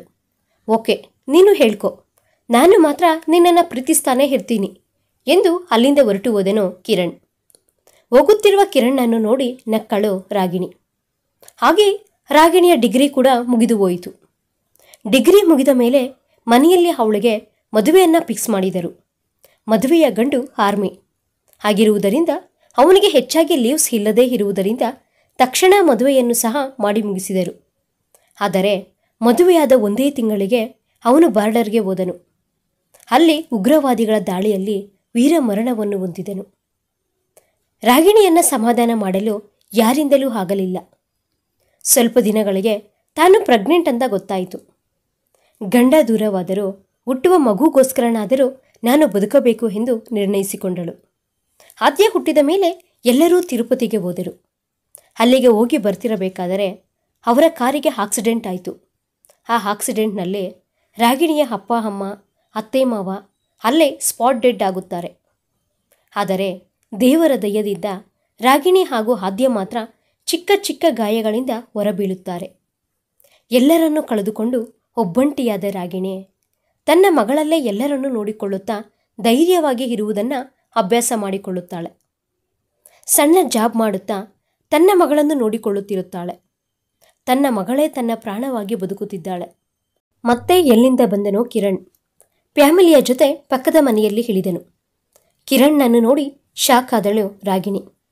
ಏನು ರಾಗಿಣಿ, ಅಷ್ಟೊಂದು ಶಾಕ್ ಆದೆ ಎನ್ನುತ್ತಾ ಅವಳನ್ನು ತನ್ನ ಜೊತೆ ಬರಕ್ಕೆ ಹೇಳಿ ಅವರ ಪೇರೆಂಟ್ಸ್ಗೆ ಪರಿಚಯ ಮಾಡಿದನು. ಸ್ವಲ್ಪ ದಿನಗಳಲ್ಲೇ ಕಿರಣ್ ಆದ್ಯ ಒಳ್ಳೆ ಫ್ರೆಂಡ್ಸ್ ಆದರು. ಕಿರಣ್ ಫ್ಯಾಮಿಲಿ ಸಹ ರಾಗಿಣಿಗೆ ತುಂಬ ಕ್ಲೋಸ್ ಆದರು. ಒಂದು ದಿನ ಕಿರಣ್ ರಾಗಿಣಿಯ ಬಳಿ ಹೋಗಿ ನನ್ನನ್ನು ಮದುವೆ ಮಾಡ್ಕೊಳ್ತೀಯಾ ಎಂದು ಕೇಳಿದನು. ಲೋ, ನೀನು ಏನು ಮಾತನಾಡ್ತಿದೀಯಾ ಅಂತ ನಿನಗೆ ಅರ್ಥವಾಗ್ತಿದೆಯಾ? ನನಗೆ ಆಲ್ರೆಡಿ ಮದುವೆಯಾಗಿ ಮಗಳು ಸಹ ಇದ್ದಾಳೆ. ನನಗೆ ಗೊತ್ತು, ನಿನಗೆ ಮಗುಗೆ ನಾನು ಜೀವನ ಪರ್ಯಂತ ಜೊತೆಯಾಗಿ ಇರ್ತೀನಿ. ನನ್ನನ್ನು ನಂಬು ರಾಗಿಣಿ ಎಂದನು. ನನಗೆ ಯಾರ ಜೊತೆಯೂ ಅವಶ್ಯಕತೆ ಇಲ್ಲ. ಪ್ಲೀಸ್ ನನ್ನನ್ನು ಡಿಸ್ಟರ್ಬ್ ಮಾಡಬೇಡ. ನೀನು ಹ್ಯಾಪಿಯಾಗಿ ನಿನಗೆ ಅರ್ಹಳಾಗಿರುವ ಹುಡುಗಿಯನ್ನು ಮದುವೆ ಮಾಡ್ಕೊ ಎಂದಳು Ragini. Thanks for your advice. ಆದರೆ ನಾನು ನಿನ್ನನ್ನೇ ಪ್ರೀತಿಸಿದೆ, ನಿನ್ನನ್ನೇ ಮದುವೆ ಮಾಡ್ಕೊಳ್ತೀನಿ. ಇಷ್ಟಕ್ಕೂ ನಿನಗ್ಯಾಕೆ ನನ್ನ ಪ್ರೀತಿ ಅರ್ಥ ಆಗ್ತಿಲ್ಲ ಎಂದನು ತುಂಬ ಅಸಹನೆಯಿಂದ. ಲೋ, ನೀನು ಚಿಕ್ಕ ಹುಡುಗ, ನಿನಗೆ ಗೊತ್ತಿಲ್ಲ. ಮೊದಲು ಇಲ್ಲಿಂದ ಹೋಗು. ಯಾರಾದರೂ ನೋಡಿದ್ರೆ ತಪ್ಪಾಗಿ ತಿಳ್ಕೋತಾರೆ. ಇನ್ಯಾವತ್ತೂ ಆದ್ಯಗೋಸ್ಕರನೂ ಸಹ ಇಲ್ಲಿಗೆ ಬರಬೇಡ, ಅರ್ಥವಾಯ್ತಾ ಎಂದಳು ರಾಗಿಣಿ. ನೀನಿನ್ನ ನಿಲ್ಲಿಸ್ತೀಯಾ? ಮಾತಾಡಿದರೆ ಚಿಕ್ಕ ಹುಡುಗ ಅಂತೀಯ. ನನ್ನ 9th ಈ ಮಾತನ್ನೇ ಕೇಳ್ತಾ ಇದ್ದೀನಿ. ನಾನೀಗ ಜಾಬ್ ಸಹ ಮಾಡ್ತಿದ್ದೀನಿ. ಆಫೀಸಲ್ಲಿ ನಿನಗಿಂತ ಸುಂದರವಾದ ಹುಡುಗಿಯರು ನನ್ನ ಸುತ್ತೂ ಇದ್ದಾರೆ. ನಾನು ಬಯಸಿದರೆ ನನ್ನನ್ನು ಮದುವೆ ಮಾಡಿಕೊಳ್ಳುವುದಕ್ಕೆ ರೆಡಿಯಾಗಿದ್ದಾರೆ ಅವರು. ಆದರೆ ನನ್ನ ಮನಸ್ಸು ನಿನ್ನನ್ನೇ ಬಯಸುತ್ತಿದೆ. ನಿನಗೆ ನನ್ನ ಪ್ರೀತಿ ಯಾಕೆ ಅರ್ಥ ಆಗ್ತಿಲ್ಲ ಎಂದು ಅವಳನ್ನು ತನ್ನ ಹತ್ತಿರಕ್ಕೆ ಹಿಡಿದುಕೊಂಡು ಅವಳ ತುಟಿಗಳನ್ನು ಮುದ್ದಾಡುತ್ತಾನೆ. ಆ ಮುತ್ತಿನಲ್ಲೇ ಅವನ ಪ್ರೀತಿಯನ್ನು ತಿಳಿಯಪಡಿಸುತ್ತಾನೆ. ಅವಳಿಗೆ ಅವನ ಪ್ರೀತಿ ಅರ್ಥವಾಗುತ್ತದೆ. ಆದರೆ ಅವಳ ಮನಸ್ಸು ಅವನ ಪ್ರೀತಿಯನ್ನು ಬಯಸಿದರೂ ಅವಳ ಮೆದುಳು ಮಾತ್ರ ಅವನಿಂದ ದೂರ ಇರುವಂತೆ ಹೇಳುತ್ತಿದೆ. ಅವನಿಂದ ಬಿಡಿಸಿಕೊಳ್ಳಲು ಟ್ರೈ ಮಾಡುತ್ತಾಳೆ. ಆದರೆ ಅವನು ಇವಳನ್ನು ಬಿಡುವುದಿಲ್ಲ. ಸ್ವಲ್ಪ ಸಮಯದ ನಂತರ ಅವಳನ್ನು ಬಿಟ್ಟು, ಸಾರಿ, ನನಗೆ ಇನ್ನು ಯಾವ ರೀತಿ ಹೇಳಬೇಕು ಅಂತ ಅರ್ಥವಾಗಲಿಲ್ಲ ಎಂದು ಅಲ್ಲಿಂದ ಹೊರಟು ಹೋದನು. ರಾಗಿಣಿ ಗಟ್ಟಿಯಾಗಿ ಉಸಿರನ್ನು ಎಳೆದುಕೊಂಡು ಅವನ ತುಟಿಗಳು ತಾಕಿದ ತನ್ನ ತುಟಿಗಳನ್ನು ಕೈಯಿಂದ ಮುಟ್ಟಿ, ಯಾಕೋ ನಿನ್ನನ್ನು ಎಷ್ಟು ದೂರ ಇಡೋಣ ಅಂತ ನೋಡಿದ್ರೆ ನೀನು ಅಷ್ಟೊಂದು ಹತ್ತಿರ ಬರ್ತಿದ್ದೀಯಾ ನನ್ನ ಮನಸ್ಸಿನೊಳಕ್ಕೆ, ಹಾಗೆ ನನ್ನ ಜೀವನದೊಳಕ್ಕೆ ಅಂತ ಅಂದುಕೊಂಡಳು. ನಾಳೆಯಿಂದ ಕಿರಣನ್ನು ಪೂರ್ತಿಯಾಗಿ ಅವಾಯ್ಡ್ ಮಾಡಬೇಕು ಎಂದು ನಿರ್ಧಾರ ಮಾಡಿಕೊಂಡಳು. ನೆಕ್ಸ್ಟ್ ಡೇ ಕಿರಣಿಗಿಂತ ಮುಂಚೆನೇ ಆಫೀಸಿಗೆ ಹೊರಡುತ್ತಾಳೆ. ಮತ್ತೆ ಅವನು ಬಂದರೆ ಅದೇ ಟಾಪಿಕ್ ತೆಗೆಯುತ್ತಾನೆ. ಅಂತ ಮನಸ್ಸಿನಲ್ಲಿ ಅಂದುಕೊಳ್ಳುತ್ತಿದ್ದಂಗೆ ಕಿರಣ್ ಇವರನ್ನು ಫಾಲೋ ಮಾಡುತ್ತಾ ಬಂದ್ಬಿಟ್ಟನು. ನಾನು ಬರುವಷ್ಟೊತ್ತಿಗೆ ಇವನಿನ್ನೂ ನಿದ್ದೆ ಎದ್ದಿರಲಿಲ್ಲ ಅಲ್ವಾ, ಮತ್ತೆ ಹೇಗೆ ಬಂದ ಅಂತ ಅಂದುಕೊಳ್ಳುತ್ತಾಳೆ ರಾಗಿಣಿ ಮನಸ್ಸಿನಲ್ಲಿ. ನನಗೆ ಗೊತ್ತು ಕಣೆ ನೀನು ಈ ರೀತಿ ಮಾಡ್ತೀಯಾ ಅಂತ, ಅದಕ್ಕೆ ಬೆಳಿಗ್ಗೆ ಬೇಗ ಎದ್ದು ರೆಡಿಯಾಗಿ ಮತ್ತೆ ಮಲ್ಕೊಂಡೆ ಅಂತ ಮನಸ್ಸಿನಲ್ಲಿ ಅಂದುಕೊಳ್ಳುತ್ತಾನೆ ಕಿರಣ್. ಇದು ಅಂಜಲಿ ನಡೆದದ್ದು ಎಂದು ಇಲ್ಲಿಯ ತನಕ ನಡೆದದ್ದನ್ನೆಲ್ಲ ಹೇಳಿದಳು ರಾಗಿಣಿ. ರಾಗಿಣಿ, ನೀನು ಹೇಳಿದ್ದು ಕೇಳಿದ ಮೇಲೆ ಕಿರಣ್ ನಿನ್ನನ್ನು ಪ್ರಾಣಕ್ಕೆ ಪ್ರಾಣವಾಗಿ ಪ್ರೀತಿಸುತ್ತಿದ್ದಾನೆ ಅಂತ ಗೊತ್ತಾಗುತ್ತದೆ. ಇನ್ನೊಂದ್ಸರಿ ಅವನ ಬಗ್ಗೆ ಆಲೋಚನೆ ಮಾಡು ಎಂದಳು ಅಂಜಲಿ. ಇನ್ನು ಆ ಟಾಪಿಕ್ ಬಿಟ್ಬಿಡು, ನಡಿ ಟೈಮ್ ಆಗುತ್ತೆ, ಬಾಸ್ ಬಂದರೆ ಅಷ್ಟೇ ಎಂದಳು ರಾಗಿಣಿ. ಸಾಯಂಕಾಲ ಮನೆಗೆ ಹೋಗುವಾಗ ಕೂಡ ಕಿರಣ್ ಅವಳನ್ನು ಫಾಲೋ ಆದನು. ಲೋ, ಬೇಡ ಅಂದ್ರೂ ಬರ್ತೀಯೇನೋ, ನಿನಗೆ ಸ್ವಲ್ಪ ನಾಚಿಕೆ ಇಲ್ವಾ ಎಂದಳು ರಾಗಿಣಿ ಕೋಪವಾಗಿ ಸ್ಕೂಟಿಯನ್ನು ಡ್ರೈವ್ ಮಾಡುತ್ತಲೇ. ನಾನೇನು ನಿನಗೋಸ್ಕರ ಬರ್ತಾ ಇಲ್ಲ, ನನ್ನ ಮಗಳಿಗೋಸ್ಕರ ಬರ್ತಾ ಇದ್ದೀನಿ ಎಂದನು ಕಿರಣ್. ರಾಗಿಣಿ ಸ್ಕೂಟಿಯನ್ನು ಪಕ್ಕಕ್ಕೆ ನಿಲ್ಲಿಸಿ ಕಿರಣ್ ಬಳಿ ಹೋಗಿ ಅವನ ಕಾಲರ್ ಹಿಡಿದುಕೊಂಡು, ಅವಳು ನನ್ನ ಮಗಳು, ಅರ್ಥ ಆಯ್ತಾ? ಇನ್ನೊಂದು ಬಾರಿ ನನ್ನ ಹಿಂದೆ ಬಂದರೆ ನಾನು ನಿನಗೆ ಕಾಣಿಸದಾಗೆ ಎಲ್ಲಿಗಾದರೂ ಹೊರಟು ಹೋಗುತ್ತೇನೆ ಎಂದು ಅವನ ಕಾಲರ್ ಬಿಟ್ಟು ಅಲ್ಲಿಂದ ಹೊರಟು ಹೋಗುತ್ತಾಳೆ. ಹೋಗುತ್ತಿರುವ ರಾಗಿಣಿಯನ್ನು ದುಃಖದಿಂದ ನೋಡುತ್ತಾ, ಸಾಯಾದ್ರೂ ಸಾಯ್ತೀನಿ, ಆದರೆ ನಿನ್ನ ಬಿಟ್ಟು ನನ್ನಿಂದ ಇರೋಕ್ಕಾಗಲ್ಲ. ನಿನಗೆ ನನ್ನ ಪ್ರೀತಿ ಅರ್ಥವಾಗೋ ಥರ ಮಾಡದಿದ್ದರೆ ನನ್ನ ಹೆಸರು ಕಿರಣ್ಣೇ ಅಲ್ಲ ಅಂತ ಮನಸ್ಸಿನಲ್ಲಿ ಅಂದುಕೊಂಡನು. ನೆಕ್ಸ್ಟ್ ಡೇಯಿಂದ ಕಿರಣ್ ರಾಗಿಣಿಗೆ ಕಾಣಿಸುವುದನ್ನು ಬಿಟ್ಬಿಟ್ಟನು. ಹೋಗ್ಲಿ ಬಿಡು, ಈಗಲಾದರೂ ನನ್ನನ್ನು ಬಿಟ್ಬಿಟ್ಟ, ಇನ್ನು ಮುಂದೆಯಾದರೂ ಪ್ರಶಾಂತವಾಗಿ ಇರಬಹುದು ಅಂತ ಅಂದುಕೊಂಡಳು ರಾಗಿಣಿ. ಮತ್ತೆ ಇನ್ನೆರಡು ದಿನ ಕಿರಣ್ ಕಾಣಿಸದೇ ಇದ್ದಿದ್ದರಿಂದ ರಾಗಿಣಿಗೆ ಮನಸ್ಸೆಲ್ಲ ಏನೋ ಒಂದು ರೀತಿ ಆಗೋಯ್ತು. ಕನಿಷ್ಠ ಪಕ್ಷ ಅವನು ಅವರ ಮನೆಯಲ್ಲೂ ಸಹ ಕಾಣಿಸ್ತಿಲ್ಲ. ಆದ್ಯ ಅವರ ಮನೆಗೆ ಹೋಗಿ ಬರುತ್ತಾಳೆ, ಆದರೆ ಇವಳಿಗೂ ಸಹ ಹೋಗಬೇಕು ಅಂತ ಅನಿಸಿದರೂ ಮತ್ತೆ ಕಿರಣ್ ನನ್ನ ಮೇಲೆ ಓಪ್ಸಿಟ್ಟುಕೊಳ್ಳುತ್ತಾನೆ ಎಂದು ಆ ಪ್ರಯತ್ನವನ್ನು ಬಿಟ್ಟುಬಿಟ್ಟಳು. ಒಂದು ದಿನ ರಾಗಿಣಿ ಆಫೀಸಿಗೆ ಹೋಗುತ್ತಿರುವಾಗ ಕಿರಣ್ ಯಾರೋ ಹುಡುಗಿಯನ್ನು ತನ್ನ ಬೈಕ್ ಮೇಲೆ ಹತ್ತಿಸಿಕೊಂಡು ಹೋಗುತ್ತಿರುತ್ತಾನೆ. ಆ ಹುಡುಗಿ ಅವನ ಜೊತೆ ತುಂಬ ಕ್ಲೋಸ್ ಆಗಿ ಮಾತನಾಡುತ್ತಿರುತ್ತಾಳೆ. ಪಕ್ಕದಲ್ಲೇ ಹೋಗುತ್ತಿದ್ದರೂ ಅವಳ ಕಡೆ ಕಣ್ಣೆತ್ತಿ ಸಹ ನೋಡಲಿಲ್ಲ. ಇವನೇನು ಈ ರೀತಿ ಬದಲಾಗಿದ್ದಾನೆ ಅಂತ ಮನಸ್ಸಿನಲ್ಲಿ ಅಂದುಕೊಂಡಳು. ಆದರೆ ಯಾಕೋ ಕಿರಣ್ ಮೇಲೆ ತುಂಬ ಕೋಪ ಬಂದಿತು. ಆ ಕೋಪವನ್ನು ಆಫೀಸಿನಲ್ಲಿ ತೋರಿಸಿದಳು. ಏನೇ ರಾಗಿಣಿ, ಇವತ್ತು ತುಂಬ ಕೋಪದಲ್ಲಿ ಇದ್ದಂಗಿದೆಯಾ ಎಂದಳು ಅಂಜಲಿ. ಇರಲ್ವ ಮತ್ತೆ ಎಂದು ಕಿರಣ್ ವಿಷಯ ಹೇಳಿದಳು. ಅಂಜಲಿ ನಗುತ್ತಾ, ಅವನು ಇದೇ ರೀತಿ ಇರಬೇಕು ಅಂತಾನೆ ತಾನೇ ನೀನು ಬಯಸಿದ್ದು, ನೀನೇ ತಾನೇ ಹೇಳಿದ್ದು ನಿನಗೆ ಇಷ್ಟವಾದ ಹುಡುಗಿಯನ್ನು ಮದುವೆ ಮಾಡ್ಕೋ ಅಂತ. ಈಗ ಅವನು ಅದನ್ನೇ ಮಾಡುತ್ತಿದ್ದಾನೆ, ನಿನಗ್ಯಾಕೆ, ಬಿಟ್ಬಿಡು ಎಂದಳು. ಮತ್ತೆ ಬಿಟ್ಟಾಕದೆ ಅವನನ್ನೇ ಹಿಡ್ಕೊಂಡಿರ್ತೀನಾ ಎಂದಳು ರಾಗಿಣಿ ಕೋಪದಿಂದ. ಅಂಜಲಿ ರಾಗಿಣಿಯ ಕೈಯನ್ನು ಅವಳ ಕೈಗೆ ತೆಗೆದುಕೊಂಡು, ರಾಗಿಣಿ, ನೀನು ಕೂಡ ಅವನನ್ನು ಪ್ರೀತಿಸುತ್ತಿದ್ದೀಯ, ಅದು ನಿನಗೆ ಗೊತ್ತಾಗ್ತಿಲ್ಲ. ನಿನ್ನ ಪ್ರೀತಿ ಹೀಗೆ ಕೋಪದ ರೂಪದಲ್ಲಿ ಹೊರಗಡೆ ಬರ್ತಿದೆ ಅಷ್ಟೆ ಎಂದಳು. ನನಗೇನು ಅವನಂದರೆ ಪ್ರೀತಿ ಇಲ್ಲ ಎಂದಳು ರಾಗಿಣಿ. ಓಕೆ, ನೀನು ಹೇಳ್ದಂಗೆ ನಿನಗೆ ಕಿರಣ್ ಮೇಲೆ ಪ್ರೀತಿ ಇಲ್ಲದಿದ್ದರೆ ಮತ್ತ್ಯಾಕೆ ಅವನು ಕಾಣಿಸುತ್ತಿಲ್ಲ ಅಂತ ಫೀಲ್ ಆದೆ? ಇವತ್ತು ಯಾವುದೋ ಹುಡುಗಿ ಅವನ ಬೈಕ್ ಹತ್ತಿದಳಂತ ನಿನಗ್ಯಾಕೆ ಅಷ್ಟೊಂದು ಕೋಪ ಬಂತು? ಅದನ್ನೇ ಕಣೆ ಪ್ರೀತಿ ಅನ್ನೋದು. ಇನ್ಮೇಲೆ ಆದರೂ ನಿನಗೆ ಅವನ ಮೇಲೆ ಇರುವ ಪ್ರೀತಿಯನ್ನು ಗುರುತಿಸು ಎಂದು ತನ್ನ ಕ್ಯಾಬಿನ್ನೊಳಕ್ಕೆ ಹೊರಟು ಹೋದಳು ಅಂಜಲಿ. ಇನ್ನು ಆಫೀಸ್ನಲ್ಲಿ ಇರಲು ಆಗದೆ ಮನೆಗೆ ಹೊರಟು ಹೋದಳು ರಾಗಿಣಿ. ಕಿರಣ್ ಬಗ್ಗೆ ಆಲೋಚನೆ ಮಾಡುತ್ತಾ ಕುಳಿತುಕೊಂಡಿದ್ದಾಳೆ. ಸಡನ್ ಆಗಿ ಆದ್ಯಳನ್ನು ಸ್ಕೂಲಿಂದ ಕರ್ಕೊಂಡು ಬರಬೇಕು ಅಂತ ನೆನಪಿಗೆ ಬಂತು. ಇವಾಗ ನಾನು ಹೋದರೆ ಲೇಟ್ ಆಗುತ್ತೆ, ಈಗ ಹೇಗೆ ಅಂತ ಅಂದುಕೊಂಡಳು. ಅಷ್ಟರಲ್ಲೇ ಅವಳಿಗೆ ಕಿರಣ್ ನೆನಪಿಗೆ ಬಂದನು. ಕಿರಣ್ ಅದೇ ರೂಟಲ್ಲಿ ಅಲ್ವಾ ಬರೋದು ಎಂದು ಅವನಿಗೆ ಕಾಲ್ ಮಾಡಿ ಆದ್ಯಳನ್ನು ಕರ್ಕೊಂಡು ಬರೋಕ್ಕೆ ಹೇಳ್ತಾಳೆ. ಸಾರಿ ಸೀನಿಯರ್, ನಾನು ತುಂಬ ಬೇಕಾದವರ ಜೊತೆ ಬ್ಯುಸಿಯಾಗಿದ್ದೀನಿ ಎಂದು ಕಾಲ್ ಕಟ್ ಮಾಡಿದನು ಕಿರಣ್. ರಾಗಿಣಿಗೆ ಅಳು ನಿಲ್ಲಲಿಲ್ಲ. ಒಳಗಡೆ ಹೋಗಿ ರೆಡಿಯಾಗಿ ಬೈಕ್ ತೆಗೆಯುತ್ತಾಳೆ. ಅಷ್ಟರಲ್ಲೇ ಕಿರಣ್ ತನ್ನ ಬೈಕಿನ ಮೇಲೆ ಆದ್ಯಳನ್ನು ಕರ್ಕೊಂಡು ಬರ್ತಾನೆ. ರಾಗಿಣಿ ಆದ್ಯಳನ್ನು ಎತ್ಕೊಂಡು ಕಿರಣ್ಣನ್ನು ಕೋಪವಾಗಿ ನೋಡುತ್ತಾ, ತುಂಬ ಬೇಕಾದವರ ಜೊತೆ ಬ್ಯುಸಿಯಾಗಿದ್ದೀನಿ ಅಂತ ಹೇಳ್ದಿಯಲ್ವಾ ಎಂದಳು. ಹೌದು, ಇಲ್ಲ ಅಂತ ಯಾರು ಹೇಳಿದವರು? ನಾನು ನನ್ನ ಪ್ರಿನ್ಸಸ್ ಜೊತೆ ಐಸ್ ಕ್ರೀಮ್ ಪಾರ್ಲರ್ನಲ್ಲಿ ಇರುವಾಗ ನೀನು ಕಾಲ್ ಮಾಡಿದೆ, ಅದಕ್ಕೆ ಆ ರೀತಿ ಹೇಳಿದೆ ಎಂದನು ನಗುತ್ತಾ. ರಾಗಿಣಿ ಆದ್ಯಳನ್ನು ಕೋಪವಾಗಿ ನೋಡುತ್ತಾ, ಐಸ್ ಕ್ರೀಮ್ ತಿಂದ ನೀನು? ಮತ್ತೆ ನೆಗಡಿ ಬಂದಿದೆಯೋ?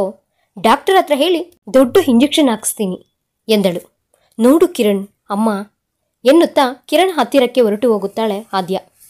ಕಿರಣ್ ಆದ್ಯ ಹಣೆಯ ಮೇಲೆ ಮುತ್ತಿಟ್ಟು, ಒಂದು ಐಸ್ ಕ್ರೀಮ್ಗೆ ಏನೂ ಆಗಲ್ಲ ಬಿಡು ಸೀನಿಯರ್, ನನ್ನ ಪ್ರಿನ್ಸಸ್ನ ಭಯ ಇಡಿಸಬೇಡ ಎಂದು ಪ್ಲೀಸ್, ನನಗೆ ತುಂಬ ತಲೆನೋಯ್ತಾ ಇದೆ, ಅಮ್ಮನವರು ಸಹ ಇಲ್ಲ, ಸ್ವಲ್ಪ ಕಾಫಿ ಕೊಡ್ತೀಯಾ ಎಂದನು. ಕಿರಣ್ ಆ ರೀತಿ ಕೇಳುವಷ್ಟರಲ್ಲಿ ಸರಿ ಬಾ ಒಳಗಡೆ ಅಂತ ಹೇಳಿ ಕಿರಣ್ಗೆ ಕಾಫಿ, ಆದ್ಯಾಗೆ ಹಾಲನ್ನು ಕೊಟ್ಟಳು. ಕಾಫಿ ಕುಡಿದ ಮೇಲೆ ಟ್ಯಾಬ್ಲೆಟ್ ಕೊಟ್ಟಳು. ಅವನು ಬೇಡ ಅಂದರೂ ಬಲವಂತವಾಗಿ ಮಾತ್ರೆಯನ್ನು ನುಂಗಿಸುತ್ತಾಳೆ. ಸರಿ, ನಾನಿನ್ನ ಹೊರಡ್ತೀನಿ ಎಂದು ಮೇಲಕ್ಕೆದ್ದ ಕಿರಣ್ ಜೊತೆ, ಆಂಟಿಯವರು ಇಲ್ಲ ಅಂದೆ ಅಲ್ವಾ, ಇಲ್ಲೇ ಊಟ ಮಾಡ್ಕೊಂಡು ಹೋಗು ಎಂದಳು. ಕಿರಣ್ ಆಶ್ಚರ್ಯದಿಂದ ರಾಗಿಣಿಯನ್ನು ನೋಡಿ, ಪ್ರಿನ್ಸಸ್, ಒಂದು ಬಾರಿ ನನ್ನನ್ನು ಗಿಚ್ಚು ಎಂದನು. ಆದ್ಯ ಅವನ ಕೈಯನ್ನು ಜೋರಾಗಿ ಗಿಚ್ಚುತ್ತಾಳೆ. ಕಿರಣ್, ಅಮ್ಮ ಎಂದು, ಇದು ಕನಸಲ್ಲ, ನಿಜಾನೇ, ನೀನು ನನ್ನ ಜೊತೆ ಇಷ್ಟೊಂದು ಕೂಲಾಗಿ ಮಾತನಾಡ್ತಿದ್ಯಾ, ಅದು ಅಲ್ಲದೆ ಊಟ ಮಾಡು ಅಂತ ಹೇಳ್ತಿದ್ಯಾ ಎಂದನು. ರಾಗಿಣಿ ಸೀರಿಯಸ್ ಆಗಿ ಮುಖ ಇಟ್ಟು, ಏನೋ ಆಂಟಿಯವರು ಊರಲ್ಲಿಲ್ಲ ಅಂತ ಹಾಗೆ ಹೇಳಿದೆ ಅಷ್ಟೆ, ನೀನು ತುಂಬ ಊಹೆ ಮಾಡ್ಕೋಬೇಡ ಎಂದಳು. ಏನೋ ಒಂದು ಬಿಡು, ನೀನು ನನ್ನ ಬಗ್ಗೆ ಆಲೋಚನೆ ಮಾಡ್ತಿದ್ಯಾ, ಅದು ಸಾಕು ನನಗೆ ಎಂದು ಫ್ರೆಶ್ ಆಗಲು ಅವರ ಮನೆಗೆ ಹೋದನು. ರಾಗಿಣಿ ಕಿರಣ್ಗೆ ಊಟವನ್ನು ಬಡಿಸುತ್ತಾ, ಮಾರ್ನಿಂಗ್, ನಿನ್ನ ಬೈಕನ್ನು ಹತ್ತಿದ ಹುಡುಗಿ ಯಾರು ಎಂದಳು. ನಮ್ಮ ಚಿಕ್ಕಮ್ಮನ ಮಗಳು. ಯಾಕೆ ಆ ರೀತಿ ಕೇಳಿದೆ ಎಂದನು ಕಿರಣ್. ಏನಿಲ್ಲ, ನೀನು ಊಟ ಮಾಡು, ನಾನೋಗಿ ರಸಂ ತೆಗೆದುಕೊಂಡು ಬರ್ತೀನಿ ಎಂದು ಕಿಚನ್ನೊಳಕ್ಕೆ ಹೋಗಿ, ನಿನಗೆ ಬುದ್ಧಿ ಇಲ್ವೇ ರಾಗಿಣಿ, ಯಾರೂ ಏನು ಅಂತ ಗೊತ್ತಿಲ್ಲದೆ ಅಷ್ಟು ತಪ್ಪಾಗಿ ಹೇಗೆ ಆಲೋಚನೆ ಮಾಡಿದೆ ಅಂತ ಅಂದುಕೊಂಡು ತನ್ನನ್ನು ತಾನೇ ಚೆನ್ನಾಗಿ ಬೈದುಕೊಂಡಳು. ಅಷ್ಟರಲ್ಲೇ ಮಮ್ಮಿ ರಸಂ ಅಂತ ಆದ್ಯ ಕರೆಯುವಷ್ಟರಲ್ಲಿ ಆ ಬೌಲನ್ನು ತೆಗೆದುಕೊಂಡು ಅವರ ಹತ್ತಿರ ಹೋದಳು. ಊಟ ಆದಮೇಲೆ ಕಿರಣ್ ಹೊರಡುತ್ತಿದ್ದರೆ ಆದ್ಯ ಅವನನ್ನು ಬಿಡುವುದಿಲ್ಲ. ಸ್ವಲ್ಪ ಹೊತ್ತು ಆಟ ಆಡ್ಕೊಳ್ಳೋಣ ಎಂದು ಹಠ ಮಾಡ್ತಾಳೆ. ಇಬ್ಬರೂ ರೂಮಿನೊಳಕ್ಕೆ ಹೋಗಿ ಆಟವಾಡಿಕೊಳ್ಳುತ್ತಿರುತ್ತಾರೆ. ರಾಗಿಣಿ ಅವರನ್ನು ನೋಡಿ ನಗುತ್ತಾ ಕಿಚನ್ ಕ್ಲೀನ್ ಮಾಡಲು ಹೋಗುತ್ತಾಳೆ. ಅವಳು ಎಲ್ಲ ಕ್ಲೀನ್ ಮಾಡಿ ಬರುವಷ್ಟರಲ್ಲಿ ಆದ್ಯ ಆಟ ಆಡಿ ಸುಸ್ತಾಗಿ ಕಿರಣ್ ಎದೆ ಮೇಲೆ ಮಲಗಿರುತ್ತಾಳೆ.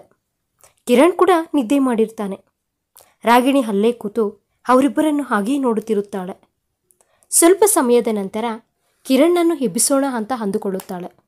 ಆದರೆ ಅವನು ಚಿಕ್ಕ ಮಗುವಿನ ಥರ ಅಮಾಯಕವಾಗಿ ನಿದ್ದೆ ಮಾಡುತ್ತಿರುವ ಅವನನ್ನು ಎಬ್ಬಿಸಲು ಅವಳಿಂದ ಆಗಲಿಲ್ಲ. ಕಿರಣ್ ಎದೆಯ ಮೇಲೆ ಮಲಗಿದ್ದ ಆದ್ಯಳನ್ನು ಪಕ್ಕಕ್ಕೆ ಮಲಗಿಸಿ ಇಬ್ಬರಿಗೂ ಬ್ಲಾಂಕೆಟನ್ನು ಒದಿಸಿ ಅವಳು ಹಾಲ್ನೊಳಕ್ಕೆ ಹೋದಳು ಮಲಗುವುದಕ್ಕೆ. ಅಲ್ಲಿ ಕಿರಣ್ನ ಅಮ್ಮ ರಾಗಿಣಿಯನ್ನು ಕೋಪವಾಗಿ ನೋಡುತ್ತಿದ್ದಾರೆ. ಆಂಟಿ, ನೀವು ಯಾವಾಗ ಬಂದ್ರಿ? ಕಿರಣ್ ಮಲಗಿದ್ದಾನೆ, ಎಬ್ಬಿಸ್ಲಾ ಎಂದಳು. ನಾಚಿಕೆ ಇಲ್ವ ನಿನಗೆ? ಬೇರೆ ಗಂಡಸು, ಅದರಲ್ಲೂ ಮದುವೆಯಾಗದ ಹುಡುಗನನ್ನು ನಿಮ್ಮ ಮನೆಯಲ್ಲಿ ಇಟ್ಕೊಳ್ಳುವುದಕ್ಕೆ, ಅದರಲ್ಲೂ ಮಲಗಿದ್ದಾನೆ ಎಬ್ಬಿಸಲಾ ಅಂತೀಯ? ಆಂಟಿ, ನೀವು ನನ್ನನ್ನು ತಪ್ಪಾಗಿ ಅರ್ಥ ಮಾಡ್ಕೊಳ್ತಿದ್ದೀರಾ. ಆದ್ಯಾಗೋಸ್ಕರನೇ ಇದ್ದಾನೆ ಅಷ್ಟೇ ಹೊರತು ನೀವು ಅಂದ್ಕೊಂಡಂಗೆ ಅಲ್ಲ ಎಂದಳು ರಾಗಿಣಿ. ಮಗುಗೋಸ್ಕರ ಇದ್ದನೋ ತಾಯಿಗೋಸ್ಕರ ಇದ್ದನೋ ನನಗೆ ಚೆನ್ನಾಗಿ ಗೊತ್ತು. ಆದರೂ ನಿನಗೆ ನನ್ನ ಮಗನೇ ಬೇಕಾಗಿ ಬಂತಾ? ಇನ್ಯಾರೂ ಸಿಗ್ಲಿಲ್ವಾ? ಇನ್ನೊಂದು ಬಾರಿ ನನ್ನ ಮಗನನ್ನು ನಿಮ್ಮ ಮನೆಯಲ್ಲಿ ನೋಡಿದ್ರೆ ಏನು ಮಾಡ್ತೀರೋ ನನಗೇ ಗೊತ್ತಿಲ್ಲ. ರಾಗಿಣಿ ಅಳುತ್ತಾ ಹಾಗೇ ನಿಂತುಕೊಂಡಿದ್ದಾಳೆ. ಏನು ಮಾಡ್ತೀಯಮ್ಮ ಎಂದು ರೂಮಿನಿಂದ ಹೊರಗಡೆ ಬರುತ್ತಾನೆ ಕಿರಣ್. ಕಿರಣ್, ನಿನಗೆ ಅವಳ ಬಗ್ಗೆ ಗೊತ್ತಿಲ್ಲ, ಬಾ ಮನೆಗೆ. ಇವಳು ನಿನ್ನನ್ನು ಅವಳ ಬಲಿಗೆ ಬೀಳಿಸ್ಕೋಬೇಕು ಅಂತ ನೋಡುತ್ತಿದ್ದಾಳೆ. ನೀನು ಅವಳ ಮೋಹದಲ್ಲಿ ಬೀಳಬೇಡ ಎಂದರು ಶಾಂತಮ್ಮನವರು. ಅಮ್ಮ, ನೀನು ಅವರನ್ನು ತಪ್ಪಾಗಿ ಒಂದು ಮಾತಂದ್ರೋ ನಾನು ಸುಮ್ಮನಿರುವುದಿಲ್ಲ. ಆಕೆ ತುಂಬ ಒಳ್ಳೆಯವರು. ವಿಷಯ ಇಲ್ಲಿಯ ತನಕ ಬಂದಿದೆ, ಆದ್ದರಿಂದ ಹೇಳ್ತಿದ್ದೀನಿ. ನಾನು ಆಕೆಯನ್ನು ಪ್ರೀತಿಸುತ್ತಿದ್ದೇನೆ, ಮದುವೆ ಕೂಡ ಮಾಡ್ಕೋಬೇಕು ಅಂತ ಅಂದುಕೊಳ್ಳುತ್ತಿದ್ದೇನೆ ಎಂದನು. ಶಾಂತಮ್ಮ ಶಾಪಗಳನ್ನು ಹಿಡುತ್ತಾ, ನಿನಗೇನು ಕಡಿಮೆ ಅಂತ ಇವಳನ್ನು ಮದುವೆ ಮಾಡ್ಕೋತೀನಿ ಅಂತ ಹೇಳ್ತಿದೆಯೋ? ಅಂತ ಒಳ್ಳೆಯ ಸಂಬಂಧಗಳು ಬರ್ತಾ ಇದ್ರೆ ನಿನಗೆ ಮದುವೆಯಾಗಿ ಮಗು ಕೂಡ ಇರೋ ಇವಳು ಬೇಕಾದ್ಲಾ? ಏನು ಮಾಡಿದೆ ಕಣೆ ನನ್ನ ಮಗನನ್ನ ಎಂದು ರಾಗಿಣಿಯನ್ನು ಒಡೆಯುವುದಕ್ಕೆ ಹೋಗುತ್ತಾಳೆ. ಅಮ್ಮ ಎನ್ನುತ್ತಾ ಅವರ ಕೈಯನ್ನು ಹಿಡಿದುಕೊಂಡು ನಿಲ್ಲಿಸಿದನು. ಏನೋ ಅವಳ ಮೇಲೆ ಒಂದು ನುಣಾಣು ಓಡಾಡುವುದಕ್ಕೆ ಬಿಡ್ತಿಲ್ಲ? ನಿನಗೆ ನನಗಿಂತ ಅವಳೇ ಜಾಸ್ತಿ ಆಗೋದ್ಲಾ ಎಂದರು ಅವರು. ಹೌದಮ್ಮ, ನನಗೆ ಅವಳು ಹೆಚ್ಚು ಎಂದನು ಕಿರಣ್.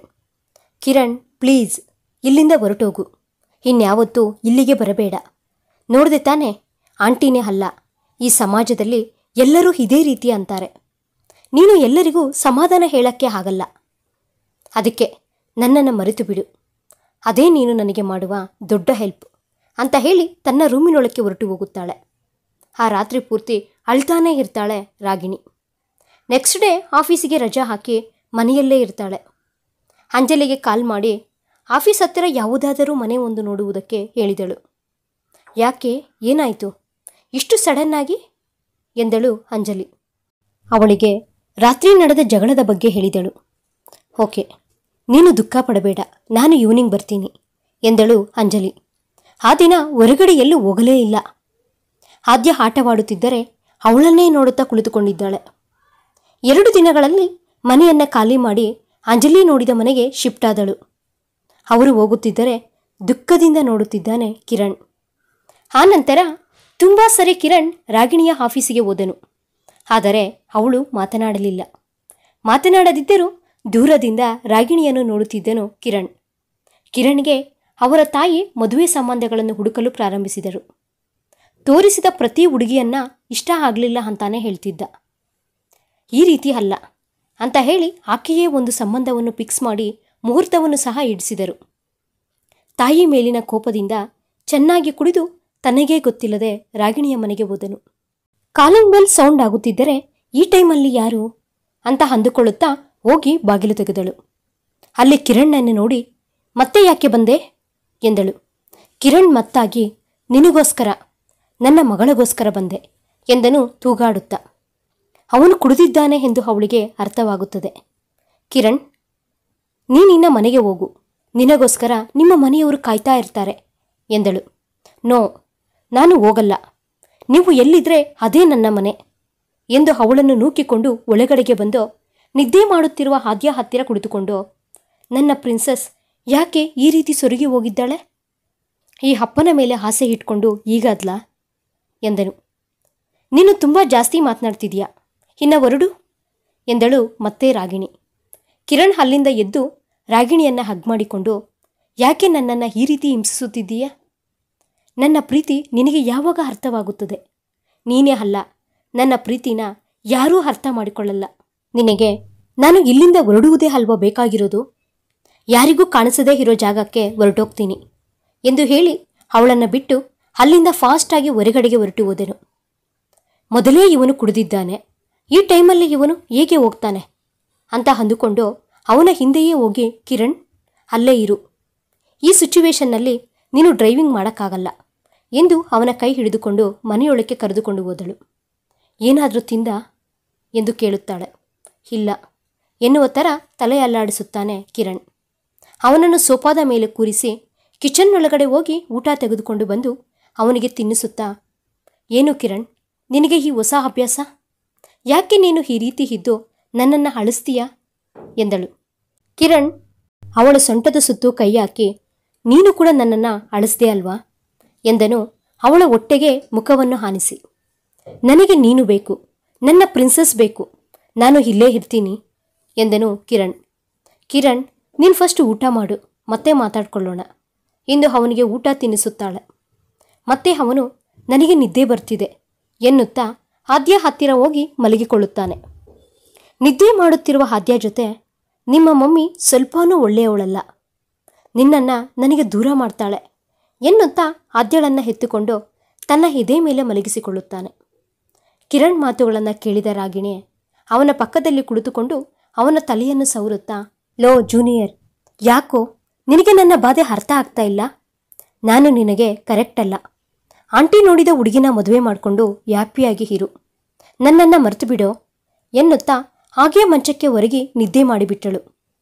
ಮಧ್ಯರಾತ್ರಿಯಲ್ಲಿ ಎಚ್ಚರವಾಗಿ ಎದ್ದ ಕಿರಣ್ ಕುಳಿತುಕೊಂಡೇ ನಿದ್ದೆ ಮಾಡುತ್ತಿರುವ ರಾಗಿಣಿಯನ್ನು ನೋಡಿ ರಾತ್ರಿ ನಡೆದದ್ದನ್ನು ನೆನಪಿಸಿಕೊಂಡನು. ಅವಳನ್ನು ಸರಿಯಾಗಿ ಮಲಗಿಸಿ ಆದ್ಯ ಹಾಗೂ ರಾಗಿಣಿಯ ಮಧ್ಯದಲ್ಲಿ ಮಲಗಿಕೊಂಡನು. ನಿದ್ದೆಯಲ್ಲಿ ರಾಗಿಣಿ ಕಿರಣ್ ಎದೆಯ ಮೇಲೆ ಮಲಗಿ ಅವನನ್ನು ಅಪ್ಪಿಕೊಂಡು ಮಲಗಿಕೊಂಡಳು. ಕಿರಣ್ ಅವಳ ಹಣೆಯ ಮೇಲೆ ಮುತ್ತಿಟ್ಟು, ನಾವು ಜೀವನ ಪರ್ಯಂತ ಹೀಗೇ ಇರಬೇಕು ರಾಗಿಣಿ, ನೀನು ನಾನು ನಮ್ಮ ಪ್ರಿನ್ಸಸ್, ಸಾಕು ನನಗೆ, ಇನ್ಯಾರೂ ಬೇಡ ಎನ್ನುತ್ತಾ ಅವನೂ ಸಹ ನಿದ್ದೆ ಮಾಡಿದನು. ಮೊಬೈಲ್ ಒಂದು ರಿಂಗ್ ಆಗುವಷ್ಟರಲ್ಲಿ ರಾಗಿಣಿಗೆ ಎಚ್ಚರವಾಯಿತು. ತಾನು ಎಲ್ಲಿ ಇರುವುದು ಅಂತ ಗಮನಿಸಿ ತನ್ನ ಸುತ್ತೂ ಇರುವ ಕಿರಣ್ ಕೈಗಳನ್ನು ಮೆಲ್ಲಗೆ ತೆಗೆದು ಕಾಲ್ ಪಿಕ್ ಮಾಡಿದಳು. ಏನೇ, ಇವತ್ತು ಆಫೀಸ್ಗೆ ಬರಲ್ವಾ ಎಂದಳು ಅಂಜಲಿ. ಆಗ ನೋಡ್ತಾಳೆ ರಾಗಿಣಿ. ಟೈಮ್ 10 ಗಂಟೆ ಆಗಿರುತ್ತದೆ. ಏನಿವತ್ತು ಇಷ್ಟೊಂದು ಮತ್ತಾಗಿ ನಿದ್ದೆ ಮಾಡಿದ್ದೀನಿ ಅಂತ ಅಂದುಕೊಂಡು, ಇಲ್ಲ ಇವತ್ತು ಬರಲಿಲ್ಲ ಕಣೆ, ನನಗೆ ಸ್ವಲ್ಪ ತಲೆ ನೋಯ್ತಿದೆ ಎಂದು ಹೇಳಿ ಕಾಲ್ ಕಟ್ ಮಾಡಿ, ಎಲ್ಲ ಇವನಿಂದಲೇ ಎಂದು ಕಿರಣ್ಣನ್ನು ಕೋಪವಾಗಿ ನೋಡಿ ಫ್ರೆಶ್ ಆಗಲು ಹೋದಳು ರಾಗಿಣಿ. ಟಿಫನ್ ರೆಡಿ ಮಾಡುವಷ್ಟರಲ್ಲಿ ಕಿರಣ್ ಆದ್ಯ ಸಹ ನಿದ್ದೆ ಎದ್ದರು. ಕಿರಣ್ ಟಿಫನ್ ತಿನ್ನುತ್ತಾ, ಅಮ್ಮ ನನಗೆ ಮದುವೆ ಫಿಕ್ಸ್ ಮಾಡಿದ್ದಾರೆ ಎಂದನು. ಒಳ್ಳೆಯದೇ ಅಲ್ವಾ, ಇನ್ನೇನು ಆಲೋಚನೆ ಮಾಡದೆ ಮದುವೆ ಮಾಡ್ಕೊ, ನಿನ್ನ ಲೈಫ್ ಚೆನ್ನಾಗಿರುತ್ತದೆ ಎಂದಳು ರಾಗಿಣಿ. ರಾಗಿಣಿ, ಲಾಸ್ಟ್ ಟೈಮ್ ಕೇಳ್ತಿದ್ದೀನಿ, ನಾನಂದರೆ ನಿನಗೆ ಇಷ್ಟ ಇಲ್ವಾ ಎಂದನು. ಎಷ್ಟು ಸಾರಿ ಹೇಳ್ಬೇಕೋ ನೀನಂದರೆ ನನಗೆ ಇಷ್ಟ ಇಲ್ಲ ಅಂತ? ಓಕೆ, ಹಾಗಾದರೆ ನಾನು ಮದುವೆ ಮಾಡ್ಕೋತೀನಿ, ಬಟ್ ಒಂದು ಕಂಡೀಷನ್ ಎಂದನು. ಮತ್ತೆ ಇದೊಂದಾ, ಏನು ಹೇಳು ಎಂದಳು ರಾಗಿಣಿ ಆದ್ಯಾಗೆ ಟಿಫನ್ ತಿನ್ನಿಸುತ್ತಾ. ನನ್ನ ಮದುವೆ ಮುಗಿಯುವ ತನಕ ನೀನು ನನ್ನ ಪಕ್ಕದಲ್ಲೇ ಇದ್ದು ನನ್ನ ಮದುವೆಯನ್ನು ನಡೆಸಬೇಕು. ನೀನು ಇದಕ್ಕೆ ಒಪ್ಪಿಕೊಂಡರೆ ನಾನು ಮದುವೆ ಮಾಡ್ಕೋತೀನಿ ಎಂದನು. ಇದೆಂಥ ಕಂಡೀಷನ್ನೋ ನಿನ್ನ ಮುಖ, ನಾನು ಬರಲ್ಲ, ಇನ್ನು ನೀನು ಕೂಡ ಇನ್ಯಾವತ್ತೂ ಇಲ್ಲಿಗೆ ಬರಬೇಡ ಕಿರಣ್ ಎಂದಳು. ನೀನು ನನ್ನ ಜೊತೆ ಬಂದ್ರೇ ನಾನು ಮದುವೆ ಮಾಡ್ಕೋತೀನಿ, ಇಲ್ಲ ಅಂದರೆ ಇಲ್ಲೇ ಇರ್ತೀನಿ. ನೀನು ಹೋಗು ಅಂದರೂ ನಾನು ಹೋಗಲ್ಲ ಎಂದನು ಹಠದಿಂದ. ರಾಗಿಣಿ ತಲೆಯನ್ನು ಒಡೆದುಕೊಂಡು, ಇನ್ನು ಇವನು ಬಿಡುವುದಿಲ್ಲ ಅಂತ ಅರ್ಥವಾಗಿ, ಸರಿ ಬರ್ತೀನಿ ಆದರೆ ಎನ್ನುತ್ತಾ ಹಾಗೇ ಸುಮ್ಮನಾದಳು. ನೀನು ಯಾರ ಬಗ್ಗೆನೂ ಯೋಚನೆ ಮಾಡಬೇಡ, ನಿನ್ನನ್ನು ಅಲ್ಲಿ ಯಾರೂ ಏನೂ ಅನ್ನುವುದಿಲ್ಲ, ಇನ್ನು ರೆಡಿಯಾಗು ಎಂದನು. ಕಿರಣ್ ರಾಗಿಣಿಯ ಜೊತೆ ಬರುವಷ್ಟರಲ್ಲಿ ಶಾಂತಮ್ಮನವರ ಎದೆ ಬಡಿತ ನಿಂತಂತಾಯಿತು. ಅವರ ಎದೆಯ ಮೇಲೆ ಕೈ ಹಾಕಿಕೊಂಡು, ಕಿರಣ್ ಏನೋ ಇದು ಎಂದಳು. ಕಿರಣ್ ಅವರ ತಾಯಿಯ ಬಳಿ ಹೋಗಿ, ಅಮ್ಮ, ರಾಗಿಣಿ ಇಲ್ಲಿ ಇದ್ರೇನೆ ನಾನು ಮದುವೆ ಮಾಡ್ಕೋತೀನಿ, ಇಲ್ಲ ಅಂದರೆ ಮಾಡ್ಕೊಳ್ಳಲ್ಲ ಎಂದನು. ಮಗ ಎಷ್ಟು ಹಠವಾದಿ ಎಂದು ತಿಳಿದಿದ್ದ ಅವರು, ಸರಿ ಕಣೋ, ನಿಮ್ಮಪ್ಪನಿಗೆ ಒಂದು ಮಾತು ಹೇಳು ಎಂದರು. ನನಗೆ ಇಷ್ಟಾನೇ ಶಾಂತ ಎಂದರು ಅಲ್ಲೇ ಇದ್ದ ರಾಮಪ್ಪನವರು.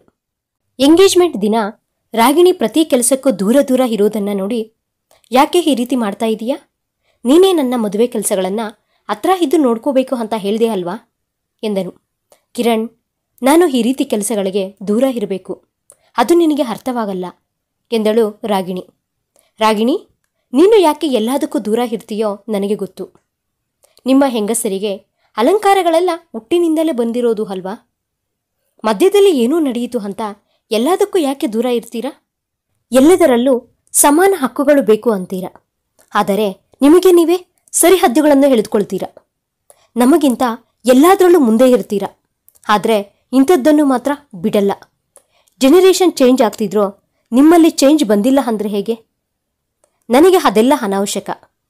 ನೀನು ಮಾತ್ರ ನನ್ನ ಮದುವೆಯಲ್ಲಿ ನಡೆಯೋ ಪ್ರತಿ ಕೆಲಸದಲ್ಲೂ ಇರಬೇಕು, ಇಲ್ಲ ಅಂದರೆ ಈ ಮದುವೆ ನಡೆಯಲ್ಲ ಅಷ್ಟೇ ಎಂದನು. ಇವನಿಗೆ ಇನ್ನು ಇಷ್ಟೇ ಹೇಳಿದರೂ ಕೇಳಲ್ಲ ಅಂತ ಅರ್ಥವಾಗಿ ಎಲ್ಲ ಕೆಲಸಗಳನ್ನು ತಾನೇ ಹತ್ತಿರವಿದ್ದು ನೋಡಿಕೊಳ್ಳುತ್ತಾಳೆ. ಶಾಂತಮ್ಮನವರು ಸಹ ಏನೂ ಅಡ್ಡಿ ಹೇಳಲಿಲ್ಲ. ಎಂಗೇಜ್ಮೆಂಟ್ ಚೆನ್ನಾಗಿ ನಡೆಯಿತು. ಯಾಕೋ ಕಿರಣ್ ಪಕ್ಕದಲ್ಲಿ ಆ ಹುಡುಗಿಯನ್ನು ನೋಡಿ ರಾಗಿಣಿಯ ಕಣ್ಣಲ್ಲಿ ನೀರು ಬಂದಿತು. ಇನ್ನು ಅಲ್ಲಿರಲು ಸಾಧ್ಯವಿಲ್ಲದೆ ತನ್ನ ರೂಮಿಗೆ ಹೊರಟು ಹೋದಳು. ಕಿರಣ್ ಅದನ್ನೆಲ್ಲ ಗಮನಿಸುತ್ತಲೇ ಇರ್ತಾನೆ. ನಂತರ ಎಲ್ಲರೂ ಮದುವೆ ಕೆಲಸಗಳಲ್ಲಿ ಬ್ಯುಸಿಯಾಗಿ ಬಿಟ್ಟರು. ಈ ಮಧ್ಯದಲ್ಲಿ ಆದ್ಯ ಶಾಂತಮ್ಮನವರಿಗೆ ಹಾಗೂ ರಾಮಪ್ಪನವರಿಗೆ ತುಂಬ ಹತ್ತಿರವಾಗಿ ಬಿಟ್ಟಳು. ರಾಗಿಣಿಯ ನಡವಳಿಕೆ, ನಡೆ ನೋಡಿ, ಅವಳ ಒಳ್ಳೆಯ ಮನಸ್ಸು ಇವೆಲ್ಲವನ್ನು ನೋಡಿ ಅವಳ ಮೇಲೆ ಇದ್ದ ಕೋಪ ಹೋಗಿ ಅವಳ ಜೊತೆನೂ ಚೆನ್ನಾಗಿ ಇರ್ತಾರೆ. ಇದನ್ನೆಲ್ಲ ಕಿರಣ್ ಗಮನಿಸುತ್ತಲೇ ಇರ್ತಾನೆ. ಅಮ್ಮ, ನಾನು ರಾಧಿಕಾ ಶಾಪಿಂಗ್ಗೆ ಹೋಗ್ತಾ ಇದ್ದೀವಿ ಎಂದನು. ರಾಗಿಣಿಯನ್ನು ಸಹ ನಿನ್ನ ಜೊತೆ ಕರ್ಕೊಂಡೋಗೋ, ನಿನಗೆ ಹೆಲ್ಪ್ ಮಾಡ್ತಾಳೆ ಎಂದರು ಶಾಂತಮ್ಮನವರು. ಅಮ್ಮ, ನೀನೇನಾ ಈ ರೀತಿ ಮಾತನಾಡ್ತಾ ಇರೋದು ಎಂದನು ಆಶ್ಚರ್ಯದಿಂದ. ಅವರು ನಗುತ್ತಾ, ನಾನೇನೋ ಆವಾಗ ಅವಳ ಬಗ್ಗೆ ಗೊತ್ತಿಲ್ಲದೆ ಆ ರೀತಿ ಮಾತನಾಡಿದೆ, ಇವಾಗ ಅವಳೇನು ಅಂತ ನನಗೆ ಗೊತ್ತಾಗಿದೆ ಎಂದರು ಅವರು. ರಾಗಿಣಿಗೆ ಹೋಗುವುದು ಇಷ್ಟವಿಲ್ಲದಿದ್ದರೂ ಶಾಂತಮ್ಮನವರು ಬಲವಂತವಾಗಿ ಕಿರಣ್ ಜೊತೆ ಕಳಿಸುತ್ತಾರೆ. ಶಾಪಿಂಗ್ಗೆ ಹೋದ್ಮೇಲೆ ರಾಧಿಕಾ ಕೂಡ ರಾಗಿಣಿಗೆ ತುಂಬ ಕ್ಲೋಸ್ ಆಗಿಬಿಡ್ತಾಳೆ. ಎಲ್ಲಾನು ರಾಗಿಣಿಗೆ ಇಷ್ಟವಾಗಿರೋವೇ ತೆಗೆದುಕೊಳ್ಳುತ್ತಾರೆ. ಕಿರಣ್ ರಾಧಿಕಾ ಜೊತೆ ಕ್ಲೋಸ್ ಆಗಿ ಇರುವುದು ರಾಗಿಣಿಗೆ ಯಾಕೂ ಇಷ್ಟವಾಗಲಿಲ್ಲ. ಯಾಕೆ ಅವರನ್ನು ಅಷ್ಟೊಂದು ಕೋಪದಿಂದ ನೋಡ್ತಿದೀಯಾ ಎಂದು ಹಲ್ಲಿಗೆ ಬಂದಳು ಅಂಜಲಿ. ಹಾಯ್ ಅಂಜಲಿ, ನೀನೇನೇ ಇಲ್ಲಿ ಎಂದಳು ರಾಗಿಣಿ. ನಾನೇ ಕಾಲ್ ಮಾಡಿದೆ ರಾಗಿಣಿ. ನಾನು ರಾಧಿಕಾ ಜೊತೆ ಇದ್ದರೆ ನೀನು ಬೋರ್ ಫೀಲ್ ಆಗ್ತೀಯ ಅಲ್ವಾ, ಅದಕ್ಕೆ ಕಾಲ್ ಮಾಡಿದೆ ಎಂದನು ಕಿರಣ್. ಹೌದಾ ಎನ್ನುತ್ತಾ ಅವನನ್ನು ಕೋಪವಾಗಿ ನೋಡಿದಳು ರಾಗಿಣಿ. ಕಿರಣ್ ಬೇಕಂತಲೇ, ರಾಗಿಣಿ ನೀನು ಅಮ್ಮನಿಗೆ ಬೇಕಾಗಿರವು ತಗೋ, ನಾನು ರಾಧಿಕಾ ಮೆನ್ಸ್ ಸೆಕ್ಷನ್ಗೆ ಹೋಗ್ತೀವಿ, ಕೆಲವೊಂದು ಥಿಂಗ್ಸ್ ತಗೊಳ್ಳೋದನ್ನು ಮರ್ತುಬಿಟ್ಟಿದ್ದೀನಿ ಎಂದು ಅಲ್ಲಿಂದ ಹೊರಟು ಹೋಗುತ್ತಾನೆ ಕಿರಣ್. ಏನೇ ಆವಾಗಲೇ ಕೇಳಿದ್ದಕ್ಕೆ ಇನ್ನೂ ಆನ್ಸರ್ ಕೊಡಲಿಲ್ಲ? ಕಿರಣ್ಣನ್ನು ಯಾಕೆ ಕೋಪವಾಗಿ ನೋಡಿದೆ ಎಂದು ಕೇಳಿದಳು ಅಂಜಲಿ. ಏನೂ ಇಲ್ಲ ಬಿಡೆ ಎನ್ನುತ್ತಾ ಬೇಕಾಗಿರುವುದನ್ನೆಲ್ಲ ತೆಗೆದುಕೊಂಡಳು. ನನಗೆ ಗೊತ್ತು ಕಣೆ, ನೀನು ಕಿರಣ್ಣನ್ನು ಪ್ರೀತಿಸುತ್ತಿದ್ದೀಯಾ ಅಂತ, ಅದಕ್ಕೆ ನೀನು ಅವರಿಬ್ಬರು ಜೊತೆಯಾಗಿ ಇರುವುದನ್ನು ನೋಡಿ ತುಂಬ ಪೊಸೆಸಿವ್ ಫೀಲ್ ಆಗ್ತಾ ಇದೆಯಾ ಅಂತ ಅಂದುಕೊಂಡಳು ಅಂಜಲಿ ಮನಸ್ಸಿನಲ್ಲೇ. ಶಾಪಿಂಗ್ ಮುಗಿದ ಮೇಲೆ ರಾಧಿಕಾಳನ್ನು ಅವರ ಮನೆಯ ಹತ್ತಿರ ಡ್ರಾಪ್ ಮಾಡಿ ಮನೆಗೆ ಹೋಗ್ತಾರೆ ಕಿರಣ್ ಮತ್ತು ರಾಗಿಣಿ. ಹಾಗೆಯೇ ಮದುವೆ ದಿನ ಬಂದೇ ಬಿಡ್ತು. ಎಲ್ಲರೂ ಕಲ್ಯಾಣ ಮಂಟಪಕ್ಕೆ ಸೇರಿಕೊಂಡರು. ಕಿರಣ್ ಬೇಕಂತಲೇ ರಾಗಿಣಿಯನ್ನ ತನ್ನ ಜೊತೆ ಇರಲು ಹೇಳಿದ. ಆದರೆ ರಾಗಿಣಿಗೆ ಅಲ್ಲಿ ಸ್ವಲ್ಪ ಹೊತ್ತು ಕೂಡ ಇರಲು ಆಗ್ತಿಲ್ಲ. ತನಗೆ ಸ್ವಂತವಾಗಿರೋದು ದೂರವಾಗ್ತಿರೋ ಥರ ಫೀಲ್ ಆಗ್ತಿದ್ದಾಳೆ. ಮುಹೂರ್ತಕ್ಕೆ ಟೈಮ್ ಆಗ್ತಿದೆ ಅಂತ ಕಿರಣ್ಣನ್ನು ಮದುವೆಯ ಮಂಟಪಕ್ಕೆ ಕರೆದುಕೊಂಡು ಹೋದರು. ರಾಗಿಣಿಯನ್ನು ಸಹ ತನ್ನ ಜೊತೆ ಬರಲು ಹೇಳಿದನು ಕಿರಣ್. ನಾನು ಡ್ರೆಸ್ ಚೇಂಜ್ ಮಾಡ್ಕೊಂಡು ಬರ್ತೀನಿ, ನೀನು ಹೋಗು ಎಂದಳು ರಾಗಿಣಿ. ಕಿರಣ್ ಹೋದ್ಮೇಲೆ ಅಲ್ಲೇ ಅಳುತ್ತಾ ಕುಳಿತುಕೊಂಡಳು ರಾಗಿಣಿ. ಹಾಗೆ ಎಷ್ಟೊತ್ತಿದ್ದಳೋ ಅವಳಿಗೇ ಗೊತ್ತಿಲ್ಲ. ಸ್ವಲ್ಪ ಸಮಯದ ನಂತರ ಅಂಜಲಿ ಅಲ್ಲಿಗೆ ಬಂದು, ಅಲ್ಲಿ ತಾಳಿ ಕಟ್ಟಿದ್ದು ಕೂಡ ಆಗೋಯ್ತು, ನೀನಿಲ್ಲಿ ಏನು ಮಾಡ್ತಾ ಇದೀಯಾ ಎಂದಳು. ರಾಗಿಣಿ ಕಣ್ಣುಗಳನ್ನು ಒರೆಸಿಕೊಂಡು, ಏನೂ ಇಲ್ಲ, ನಡಿ ಹೋಗೋಣ ಎಂದಳು. ಅಲ್ಲಿ ಹಸೆಮಣೆಯ ಮೇಲೆ ಕಿರಣ್ ಪ್ಲೇಸ್ನಲ್ಲಿ ಬೇರೆ ಯಾರೋ ಇರುವುದನ್ನು ನೋಡಿ ಶಾಕ್ ಆದಳು. ಅಂದರೆ ಕಿರಣ್ಗೆ ಮದುವೆ ಆಗಲಿಲ್ಲ ಎಂದು ತುಂಬ ಹ್ಯಾಪಿಯಾಗಿ ಫೀಲ್ ಆದಳು ಮನಸ್ಸಿನಲ್ಲೇ. ಆ ಸಂತೋಷದಲ್ಲಿ ಕಣ್ಣೀರು ಬರುತ್ತೆ ಅವಳಿಗೆ. ಏನು ಸೀನಿಯರ್, ಇಷ್ಟೊತ್ತು ಹತ್ತಿದ್ದು ಸಾಕಾಗ್ಲಿಲ್ವಾ, ಇನ್ನೂ ಅಳ್ತಾ ಇದೆಯಾ ಎಂದು ಅವಳ ಹತ್ತಿರ ಬರುತ್ತಾನೆ. ರಾಗಿಣಿ ಕೋಪದಿಂದ ಕಿರಣ್ಣನ್ನು ನೋಡಿ, ಏನಿದು ಕಿರಣ್ ಎಂದು ಕೇಳಿದಳು. ಕಿರಣ್ ಏನೂ ಗೊತ್ತಿಲ್ಲದವನಂಗೆ ಯಾವುದರ ಬಗ್ಗೆ ಮಾತನಾಡ್ತಿದೀಯಾ ಎಂದನು. ಲೋ, ನನಗೆ ಕೋಪ ತರಿಸ್ಬೇಡ, ನಿನ್ನ ಪ್ಲೇಸ್ನಲ್ಲಿ ಆತನು ಹೇಗೆ ಬಂದನು ಎಂದಳು. ಆ ಪ್ಲೇಸ್ ಅವನದೇ ಆದ್ದರಿಂದ ಬಂದ ಎಂದನು. ಸರಿಯಾಗಿ ಹೇಳು ಎಂದಳು ರಾಗಿಣಿ. ರಾಧಿಕಾ ಆ ಹುಡುಗನನ್ನ ಲವ್ ಮಾಡಿದ್ದಳು. ನನಗೆ ಎಂಗೇಜ್ಮೆಂಟ್ ದಿನ ಅವರ ಲವ್ ಮ್ಯಾಟರ್ ಹೇಳಿದಳು. ಅವರ ಪೇರೆಂಟ್ಸ್ ನನ್ನ ಒಪ್ಪಿಸಿ ಹೀಗೆ ಸೆಟ್ ಮಾಡಿದೆ ಎಂದನು. ಮತ್ತೆ ನನಗ್ಯಾಕೆ ಹೇಳಿಲ್ಲ ಕಣ ಎಂದಳು ರಾಗಿಣಿ ಕೋಪವಾಗಿ. ಯಾಕೆ ಅಂತ ನಿನಗೆ ಇವಾಗಲೇ ಗೊತ್ತಾಗುತ್ತದೆ ಎಂದು ಶಾಂತಮ್ಮನವರನ್ನು ಕರೆದರು. ಅವರು ರಾಗಿಣಿಯ ಬಳಿ ಬಂದು, ನನ್ನ ಮಗನನ್ನ ಮದುವೆಯಾಗ್ತೀಯಾ ಎಂದು ಕೇಳಿದರು. ರಾಗಿಣಿಗೆ ಒಂದು ನಿಮಿಷ ಏನೂ ಅರ್ಥ ಆಗಲಿಲ್ಲ. ಆಂಟಿ, ನಿಮಗೆ ನನ್ನ ಬಗ್ಗೆ ಎಂದು ರಾಗಿಣಿ ಏನೋ ಹೇಳುವಷ್ಟರಲ್ಲೇ, ಅವನು ನಮಗೆ ಇದೆಲ್ಲ ಯಾವಾಗಲೂ ಹೇಳಿದನು, ಅವನ ಸಂತೋಷನೇ ನನಗೆ ಮುಖ್ಯ, ಅದಕ್ಕೆ ನಿನ್ನನ್ನು ನಮ್ಮನೆ ಸೊಸೆಯಾಗಿ ಮಾಡ್ಕೋಬೇಕು ಅಂತ ಅಂದುಕೊಳ್ಳುತ್ತಿದ್ದೇವೆ ಎಂದರು ಆಕೆ. ಕಿರಣ್ ಹದ್ದಳನ್ನು ಎತ್ತುಕೊಂಡು ರಾಗಿಣಿಯ ಬಳಿ ಬಂದು ಅವಳನ್ನು ಹತ್ತಿರಕ್ಕೆ ಕರೆದುಕೊಂಡು, ಇನ್ನೂ ಆಲೋಚನೆ ಮಾಡ್ತಾ ಇದೀಯಾ ಎಂದನು. ಇಲ್ಲ ಎನ್ನುವ ಥರ ತಲೆ ಹಲ್ಲಾಡಿಸಿದಳು ರಾಗಿಣಿ. ಮತ್ತೆ ನಿನ್ನ ನಿರ್ಣಯ ಹೇಳು, ಇಲ್ಲಿ ನಿನಗೋಸ್ಕರ ವೇಟಿಂಗ್ ಎಂದನು ಅವನ ಎದೆ ಮೇಲೆ ಕೈ ಹಾಕಿಕೊಂಡು. ರಾಗಿಣಿ ಅವನ ಎದೆ ಮೇಲೆ ಒರಗಿ, ಐ ಲವ್ ಯು ಕಿರಣ್ ಎಂದಳು. ಮತ್ತೆ ಇನ್ಯಾಕೆ ತಡ, ನಡೀರಿ, ಮತ್ತೆ ಇನ್ನೊಂದು ಅರ್ಧ ಗಂಟೆಯಲ್ಲಿ ಒಳ್ಳೆ ಮುಹೂರ್ತ ಇದೆಯಂತೆ, 500 ಹೇಳಿದ್ರು ಎಂದರು ರಾಮಪ್ಪನವರು. ಆ ರೀತಿ ರಾಗಿಣಿ ಕಿರಣ್ ಮದುವೆ ಎಲ್ಲರ ಸಮೀಕ್ಷೆಯಲ್ಲಿ ನಡೆಯಿತು. ಮರುದಿನ ರಾಗಿಣಿ ಕಿರಣ್ ಫಸ್ಟ್ ನೈಟ್ ಏರ್ಪಾಟು ಮಾಡಿದರು. ಕಿರಣ್ ಟೆನ್ಷನ್ ಆಗಿ ರೂಮಲ್ಲಿ ಆ ಕಡೆ ಈ ಕಡೆ ತಿರುಗಾಡುತ್ತಿದ್ದಾನೆ. ಆಗ ರೂಮಿನೊಳಕ್ಕೆ ಬಂದ ರಾಗಿಣಿ ಅವನನ್ನು ನೋಡಿ ನಗುತ್ತಾ, ಏ ಜೂನಿಯರ್, ಯಾಕೆ ಕಾಲು ಸುಟ್ಟ ಬೆಕ್ಕಿನಂತೆ ಆ ರೀತಿ ತಿರುಗಾಡ್ತಿದೀಯಾ ಎಂದಳು. ಕಿರಣ್ ಕೋಪದಿಂದ ಅವಳ ಹತ್ತಿರ ಹೋಗಿ, ನಾನಿವಾಗ ನಿನ್ನ ಜೂನಿಯರ್ ಅಲ್ಲ, ನಿನ್ನ ಗಂಡ ಎನ್ನುತ್ತಾ ಅಲ್ಲಿಯ ತನಕ ಇದ್ದ ಟೆನ್ಷನ್ನು ಮರೆತು ಹೋಗಿ ಅವಳನ್ನು ಹಾಗೇ ಎತ್ಕೊಂಡು ಬೆಡ್ ಮೇಲಕ್ಕೆ ಹೋಗಿ ಲೈಟ್ ಆಫ್ ಮಾಡ್ತಾನೆ. ಆ ರಾತ್ರಿ ಅವರಿಗೆ ಮರೆಯಲಾರದ ರಾತ್ರಿಯಾಯಿತು. ಈ ರೀತಿಯಾಗಿ ರಾಗಿಣಿಯ ಜೊತೆ ಕಿರಣ್ ಮದುವೆ ನಡೆಯಿತು. ನಿಜವಾದ ಪ್ರೀತಿ ಎಂದೂ ಸೋಲುವುದಿಲ್ಲ. ಕತೆ ಮುಕ್ತಾಯವಾಯಿತು. ನಿಮಗೆ ಈ ಕತೆ ಇಷ್ಟವಾದಲ್ಲಿ please like, share and subscribe. Thanks for watching video. Thank you. ಧನ್ಯವಾದಗಳು.